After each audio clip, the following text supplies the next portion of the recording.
জি 24 ঘন্টা ডিজিটাল পেজে আপনাদের স্বাগত। অদিতি মুন্সি বিধায়িকা প্রাক্তন এবং তার স্বামী দেবরাজ চক্রবর্তী তারা উভয় কলকাতা হাইকোর্টে মামলা করেছিলেন আগাম জামিন চেয়ে।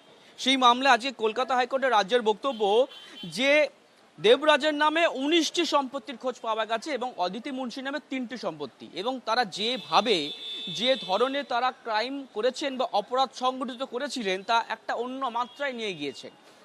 কি বলছে যে একাধিক সম্পত্তি দেবরাজ বাজার দরের থেকে খুব স্বল্প মূল্যে হস্তান্তর করেছে তার পারিবারিক বন্ধুদের হাতে বা অন্যান্য ব্যক্তিদের হাতে। সেই সমস্ত জমিগুলির উপর আবার বিল্ডিং তৈরি করা হয়, পরবর্তী খেলে সেগুলো বিক্রি করা হয়। এইভাবে ঘুরপথে আয় করা হয়েছিল এবং এই প্রক্রিয়াটা সম্পন্ন করার জন্য একটি নতুন কোম্পানি তৈরি করেছিলেন দেবরাজ চক্রবর্তী। যা শুনে আদালত বলছে যে এটা তো একটা চতুর মস্তিষ্কের কাজ, নাহলে এরকম অপরাধ সংগঠিত করা যায় না। তাই কলকাতা হাইকোর্ট মনে করেছে এটাই যে অদিতি মুন্সির আগাম জামিন আবেদন গ্রহণ করা হলেও দেবরাজ চক্রবর্তীর আগাম জামিন কোনোভাবেই মঞ্জুর করা সম্ভব নয়। তাই বলা যেতে পারে যে দেবরাজ চক্রবর্তীকে গ্রেপ্তার করার ক্ষেত্রে পুলিশের কোনো আইনি আর বাধা নেই।